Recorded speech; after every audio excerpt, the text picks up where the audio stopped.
Welcome everyone, guests and parents from the Naval Academy classes of hopefully 2016, 2017. Anybody here from 18? Oh, fantastic, awesome. My name is John Scholl. I'm from First Command Financial Services, and we're delighted to be part of this. We want to thank Beth and Dave Gray for inviting us to come and speak to you briefly. I promise you we're not going to put any PowerPoint in front of you. This is going to be interactive. But we want to give you a message today that we think is very important for your sons and daughters going out into the Marine Corps and the Navy and what they're going to be doing as leaders going forward after this May. So to begin with, we know you came here to learn a lot about what shoes to wear at graduation and the kinds of things that hotels and restaurants, places to stay. But what we hope to tell you about today is some things that will last a lifetime for your midshipmen as they go out into the Navy and the Marine Corps. So please enjoy the interaction. We're going to test you a little bit, and we're going to give you some knowledge so that you can pass that on to your midshipmen. Because this is about ideas today, and this is only about 30 minutes of sharing those ideas with you. In front of you, there's about 107 years of military service and spousal military service, and believe me, spouses serve just as hard, and most of those of you who are military spouses know that, in the military. Army, Navy, Marine Corps, and we don't have any Air Force today. So those folks in front of you know what your folks are going into. We're very proud of that. Our company, First Command Financial Services, has been around for 57 years, and our whole tradition has been to help military families. Our mission is coaching those who serve, your children, in their pursuit of financial security. So you definitely will walk away knowing what shoes to wear in May, but we hope you'll walk away knowing what your mids should be doing to help their sailors and their Marines going forward. We're going to start with a little bit of a game. I'm going to ask each of our representatives in front of you, all of them are financial planners, financial advisors, licensed to do this, to ask you a little bit about the benefits that your ensigns and lieutenants are going to have when they arrive on active duty at their first assignments. So we're going to start with ladies first. Gretchen Butler, who is an advisor in Annapolis, has got something to tell you. Hi, my name is Gretchen Butler. I've been an advisor for 12 years with First Command. I am an Army brat and an Army spouse, and somehow I ended up in a Navy town. I don't know how that happened. Actually, even though my dad was in the Army, he grew up in Annapolis, so he's an Annapolitan. So I started off in our offices in Germany and then moved here to Annapolis, I guess 9 years ago when he separated. So let's see here. Who's looking alert out there? I'm going to test my arm here. Oh. Okay, so all right. Can you read your word for me? Can you read your acronym on your football? TSP. So do you know what TSP is? You can ask people around you if you don't know. The Thrift Savings Plan, exactly. Does anyone know what the Thrift Savings Plan is? Retirement, exactly. TSP is the military and federal version of a 401k. That's what they call it, the Thrift Savings Plan. There are some changes coming forward right now, and TSP is a big part of those changes. But that's basically what that is. It's the military's 401k plan. I did forget to mention there's a prize if you get your acronym right. So you can ask your neighbors left and right. You'll probably get the prize. It has something to do with coffee. Our next guest is Lauren Villarreal. Good morning. My name is Lauren Villarreal. I am the spouse of a retired naval officer, USNA class of 91. He's currently also a blue and gold officer. We are Navy football season ticket holders and tailgaters. I work out of our Arlington, Virginia office. My husband and I have been clients for over 20 years, and I have a 10-year-old son. Let's see. Let's try this side of the room. Oh, sorry. Bad throw. I didn't learn anything at the games, obviously. Okay. Okay. Do you know what your LES means? Oh. Phone a friend, anybody next to you, what LES is. Leave an earning statement. Basically, this is all of the benefits and pay that your midshipmen, soon-to-be naval officers, and their entitlements that they will receive when they are commissioned. Thank you. Now, Charisse Rumont. Hi, everyone. My name is Charisse Rumont. I am a former Navy spouse, and I guess I'm just happy to be here and meet everyone. I'm going to go for the center, so I'm really bad at throwing. All right, so what does your ball say? SGLI. Do you know what that stands for? Does anyone? Great, great. Service Members Group Life Insurance. Does anybody know what that is? Yeah, it's life insurance. The military offers it. I think it's $400,000, and you can add on a spouse for about $5 a month. And that's pretty much it. Thank you very much, Charisse. So if your ensign is on the ship and his bosun's mate walks up to him and says, sir, why do I need to spend $28 on SGLI? I'd rather spend it on beer. What is your ensign going to say?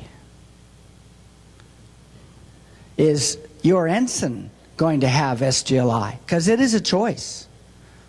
So this is why we want you to know about this stuff, because the greatest influence on these young people is you. You created them. You brought through 18 years of suffering to get them here before you turned over your hand receipt to the Naval Academy. And you still have them, don't you? Just because the Naval Academy is where they're housed.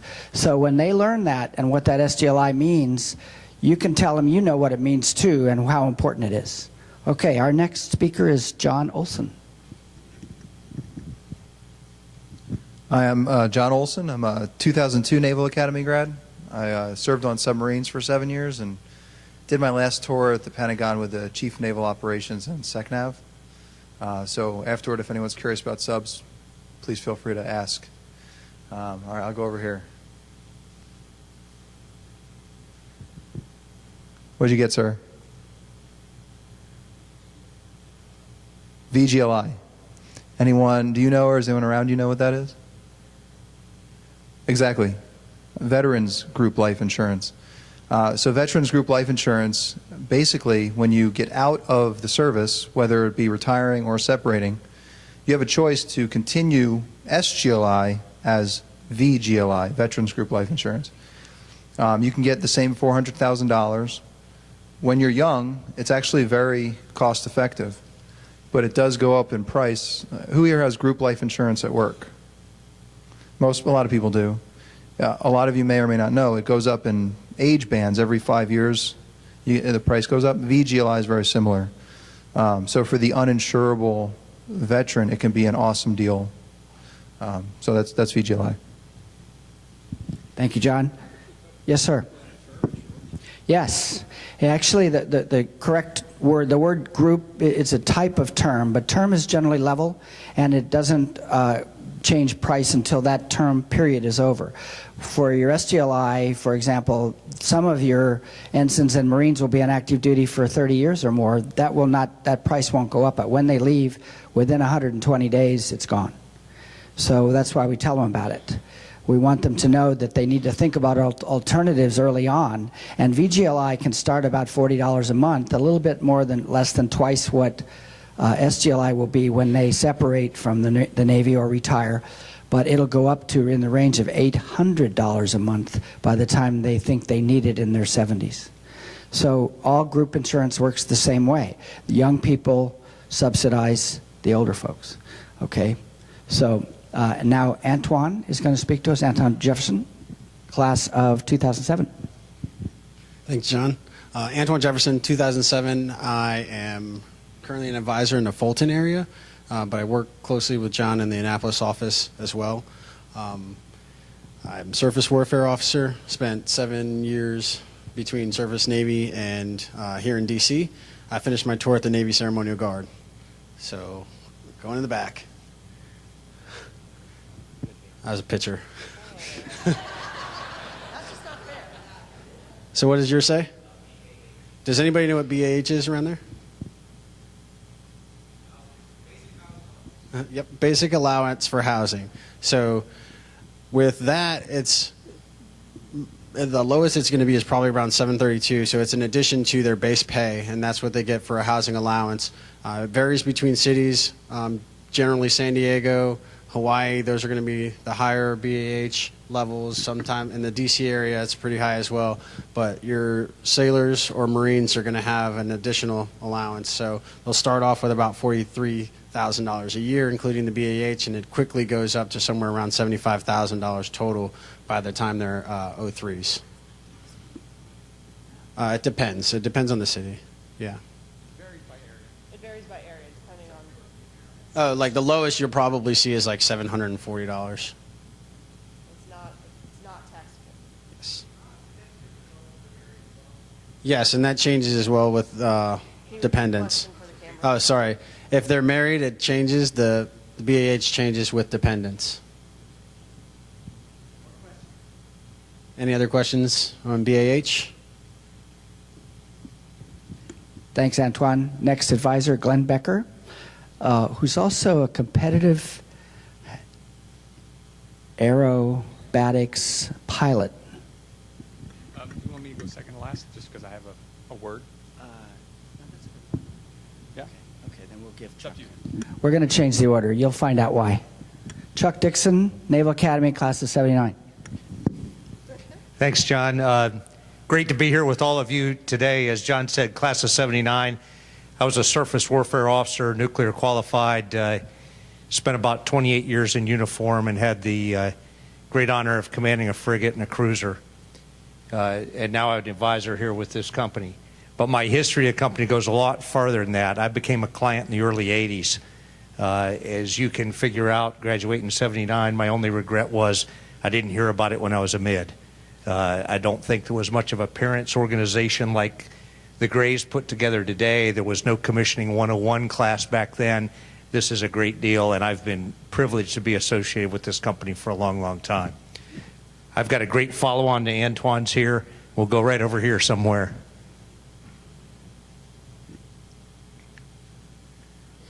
They're scrambling for the foul ball. What do we have on the football? BAS. Do you know what that is? Somebody around to help. Okay, basic allowance for subsistence. So to go with the subsistence, food. How do you feed yourself? So for officers, that's a flat rate throughout your commission life. At this day and age, it's about $254 a month that, like the housing allowance, is tax-free money. So one of the things that has to be taken into account is all of your sons and daughters will get to the point at the 5-year point they're making a big career decision. When they're looking at salaries, if they decide the naval service is not for them and they're going to go into industry, they have to take into account that a big portion of their paycheck, that housing allowance Antoine talked about, and this allowance for subsistence is tax-free. And so to make sure they've correctly calculated those transitions, that's another thing that we can help guide them through. Question, sir?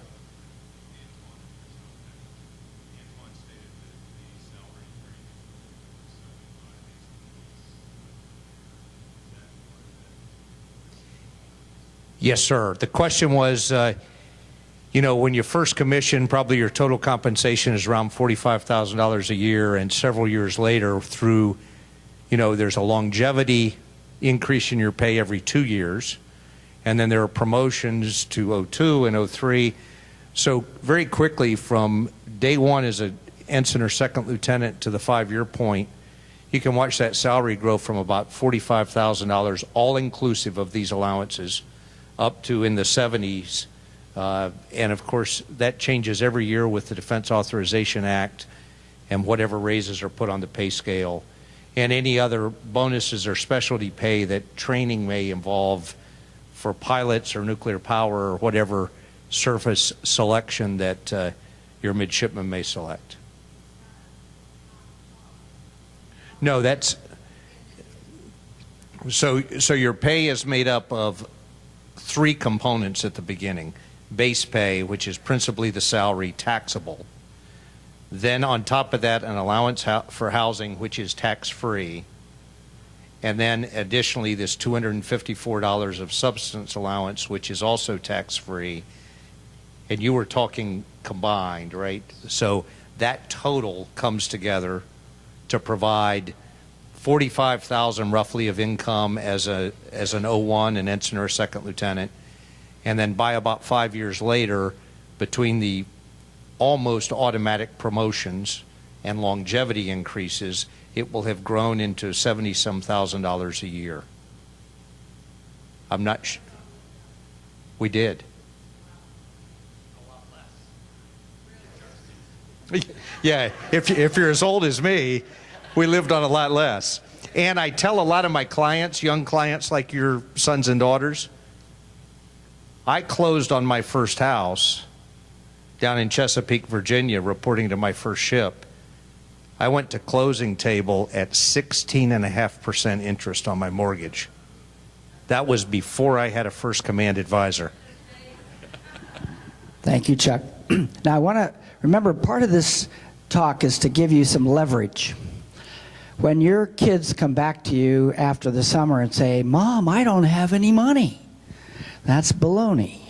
Okay, they can live on $45,000 a year. They might need a coach like us, and there's many types of financial coaches. But the point is, don't let them blow smoke. Okay, and in literally 4 years, they'll be making $75,000 if we don't count any cost of living increases.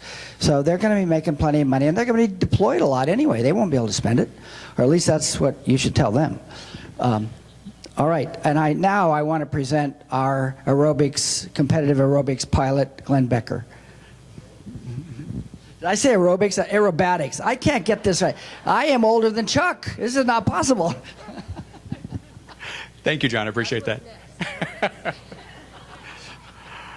Glenn Becker, I'm an advisor here in the Annapolis office. I ended up as an enlisted Navy crypto tech in 1988 when at age 18 I found out that I was colorblind. I would never fly for the military. I did end up flying. I'm completely obsessed with competitive aerobatics, which is what John was trying to impress there.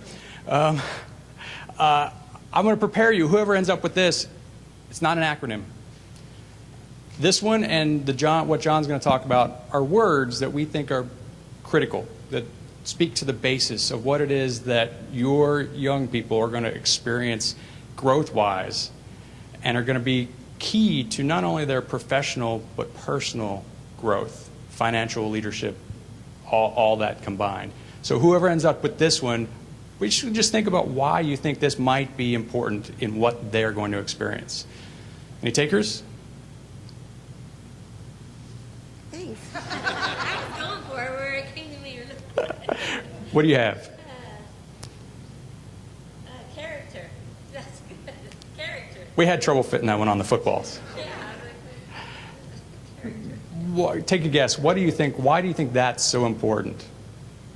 That's how you approach everything in your life.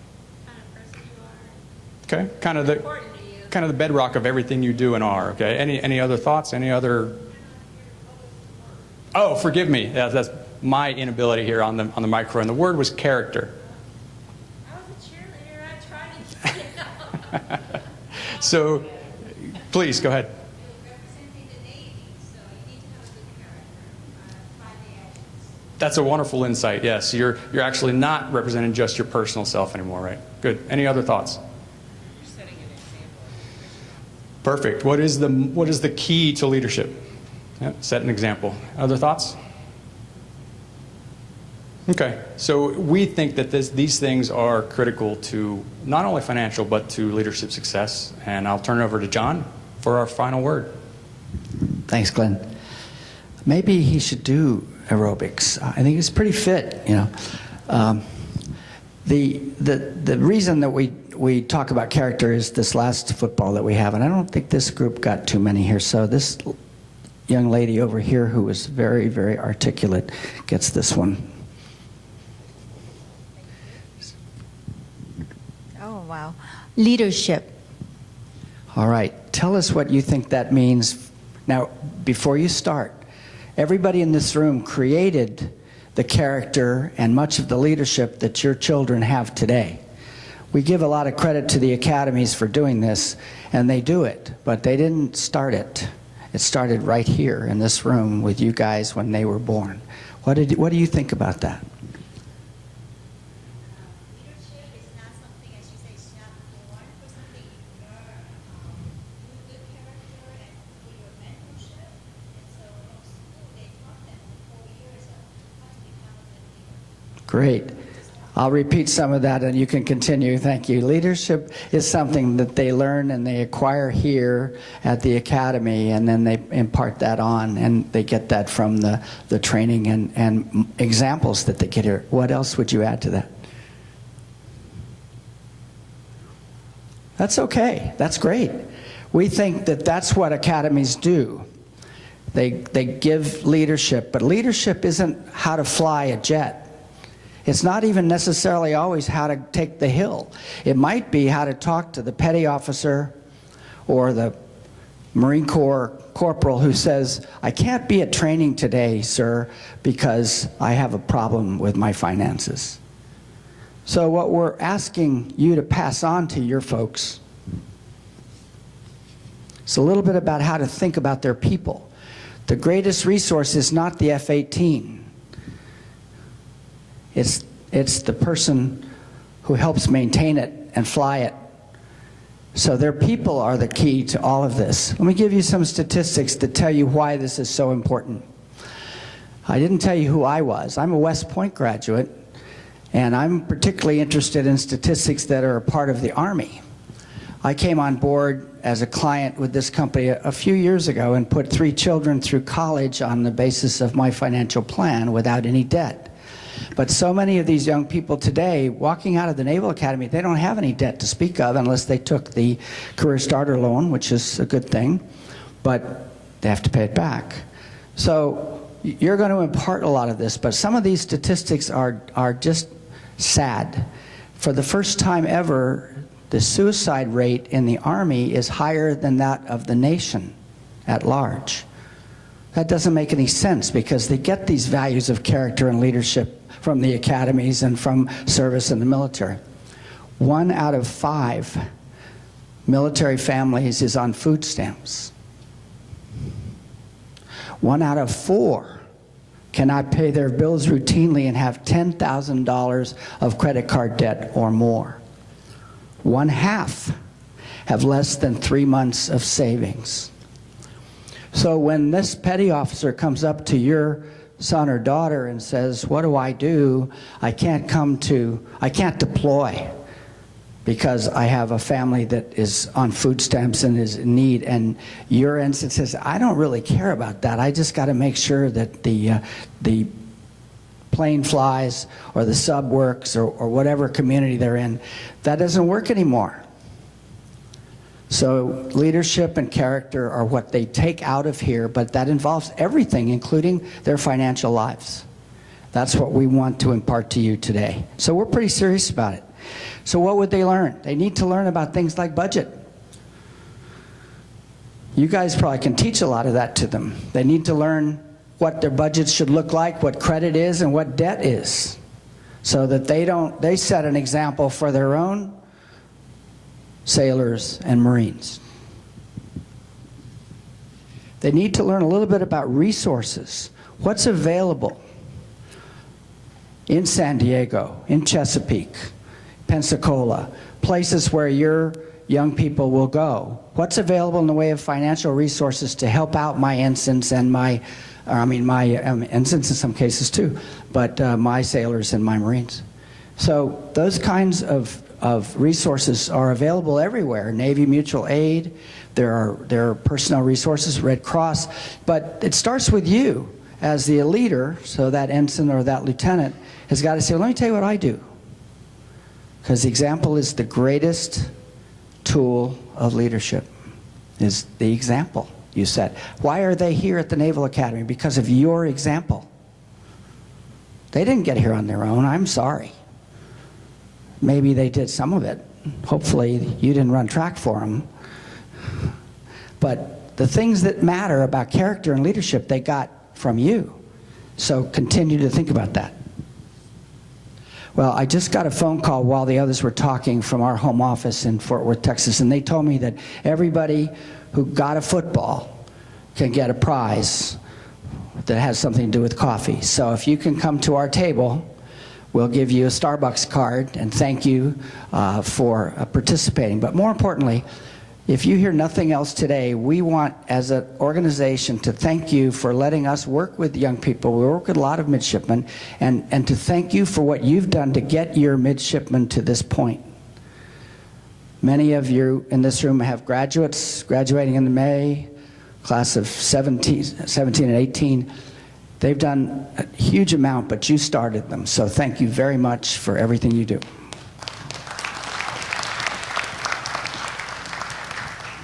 There should be about a 15-minute break, but we'll open ourselves for questions. At 11:15, the Naval Academy has the presentation about the shoes.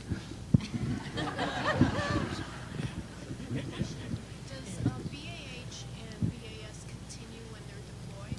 The question was, do BAH and BAS continue when you're deployed? Yes, but it's a little complicated because if they're married, that will generally support the family at home, but there are also other benefits. I might let Chuck or Antoine answer any more detail about that, because deployed folks get, they might get hostile fire pay, they might get dangerous, what is it called? Hazardous duty pay. There's also, once you've accumulated enough time, there's something called CPay that may kick in if you've had a certain longevity of seagoing duty.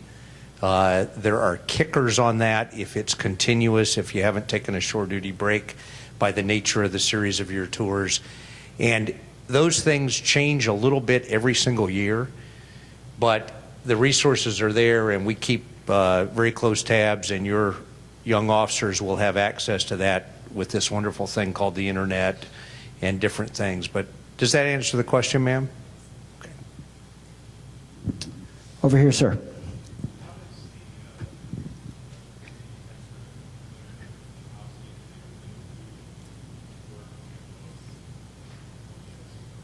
Okay. They each get benefits, but there are some changes to that. The question was, how does it work when you have two active duty, Navy or Marine or both, and how do their basic allowance for subsistence and housing work? They both get subsistence, and I think housing is somehow...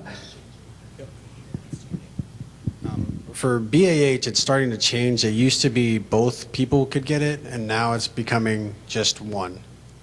So, at one rate.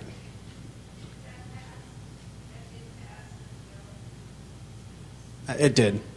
Oh. I think there may be discussion about first, there's a lot of, we use the word blowback, but feedback on that.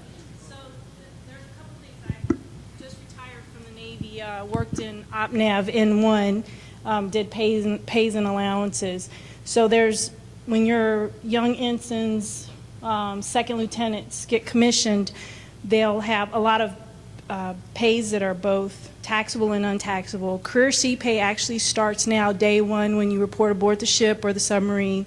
Submariners will have sub-pay, flight pay for your aviators, and if they're on a ship, basically they get career sea pay regardless of what designator they're in. About a third of their pay will be untaxed. And that's really important, what they were saying earlier when they decide to get out, to make sure that they're including that in their, okay, what do I need to do now? What do I need to make now? Because they go into a different tax bracket if a third of their pay all of a sudden becomes taxable. The TSP 2018, they have an option to get matching. They don't get that now. So please encourage them that when that comes along, to look at that seriously and think about opting in, because they'll get up to 6% matching from the government.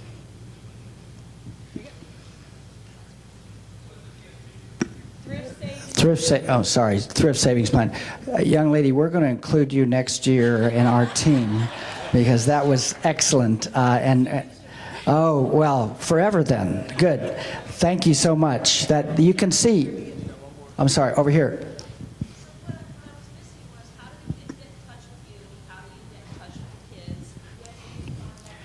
I was going to put that in last, but I'm glad you brought it up. Inside your folder is a phone number and information. We have offices in this group. We have offices in Fulton, Rockville, and Crystal City, Arlington, and we have a large office in Annapolis.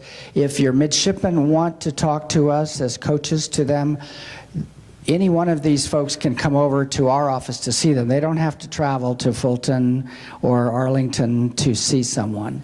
And we'll start out by just telling them what they have. And if they want to do something, that's fine. We're not here to solicit business. We're here to tell you what's important about the careers of your midshipmen going forward. Please. One last question, or one more question.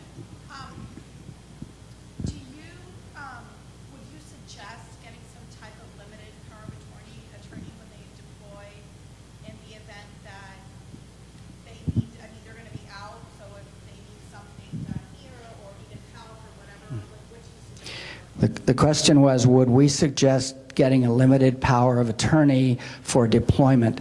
Absolutely.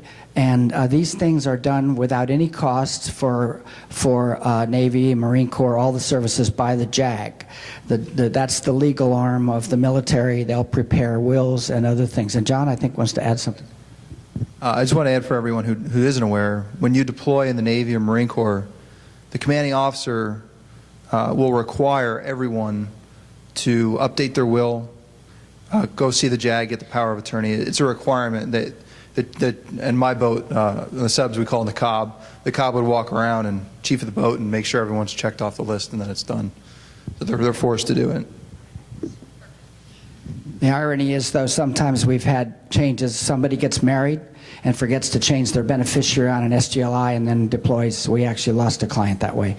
So, I mean, we lost them anyway, but it was the data wasn't right. The government hadn't updated it. So you need to help them think about doing it right. Sir, Is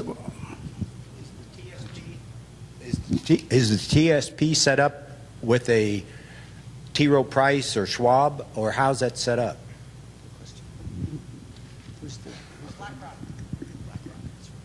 BlackRock runs it for the U.S. government. We could talk for an hour about how it's all set up, but basically BlackRock runs it there's 5 mutual funds in it and that they can choose from. Yeah. Did everybody hear that? They're indexed funds. There's a lot we can share with you or you and your midshipmen if you wish. It's a complex topic, but it's a good opportunity, very good opportunity. Other questions right here. Just to clarify, I'm a little confused about the SGLI and the VGLI. Obviously, when they're deployed, the majority of the kids aren't going to be married or have children, which normally in life, that's when you really go and get the life. But what you're saying is that you can lock in at a price with the SGLI at the $28 per month, and that they're locked in for the term until they basically end their active duty assignment. Yes, the question was, how does SGLI work? Should they wait if they're single and wait till they deploy or whatever? We tell all of our clients and we tell everyone we meet on active duty that they should always sign up for SGLI. There are different levels. 400,000 is the max. Do that. And then fire and forget. Don't think about it. It isn't much beer money, and it's not worth it. And it's always the same price throughout their career. And then what happens after with the VGLI that kicks in at the end of their active duty? That's a choice. The question was, what happens with VGLI? Does that kick in after they leave active duty? Only if they elect to do that. And so SGLI departs after 120 days. Is that right, guys?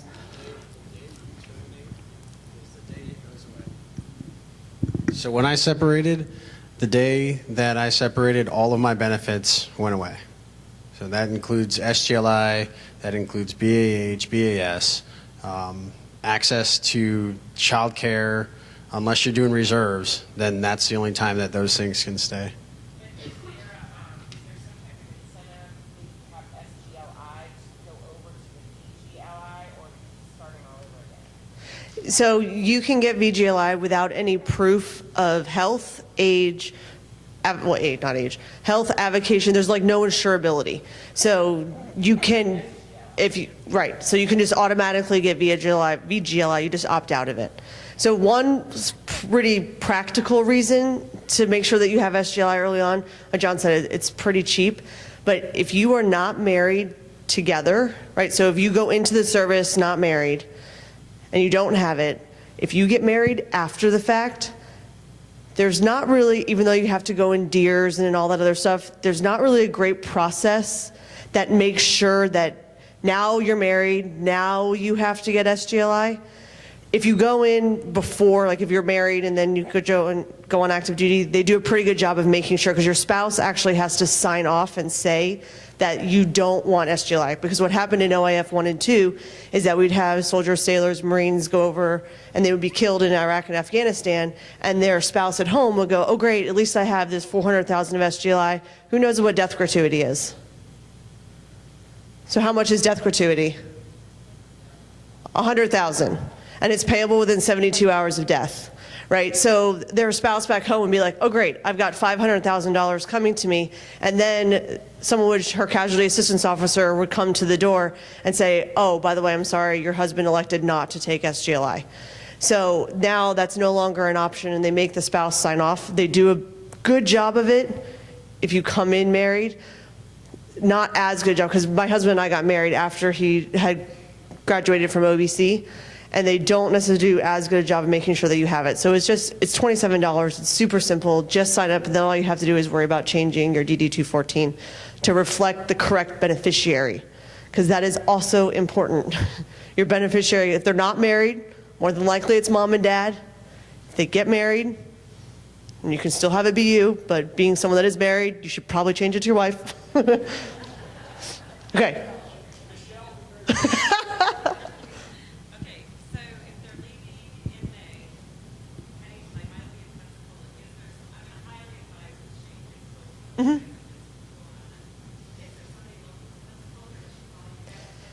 Absolutely. So the question was, Hermit Shipman is here now. She's going to go to Pensacola and transition. So one of my favorite things about First Command is that we believe in face-to-face knee-to-knee service, right? So the way that our company is set up is that if your midshipman starts and becomes a client with us in Annapolis, we work very closely with the Pensacola office, and we will actually transition them from our office to the Pensacola office, so that they will always have someone face-to-face to see. So we have offices all around the world. The easy thing to assume is that if there's a military base there, we have an office. And so as they transition in the Navy, they will get a new advisor, but our systems and our processes are all the same. So it will seem similar to them. It'll have the same feel, but they'll have a different person face-to-face everywhere they go at their new duty location. Just to add to that, 200 offices, and we'll actually sit with your midshipman and call the office that's receiving them, introduce them over the phone, and say, this is going to be your new advisor. So we call it a warm handoff. We want them to feel that they're always being coached and taken care of. There was another question over this way. Sir. Yep.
It's really, really important.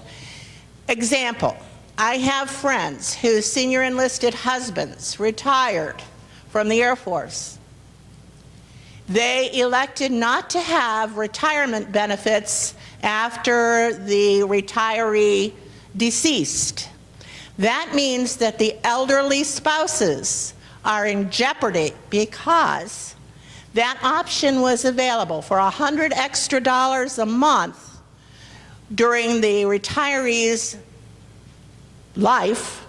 They had $100 extra a month. But should that retiree die, the spouse's benefits are zero. Who should know?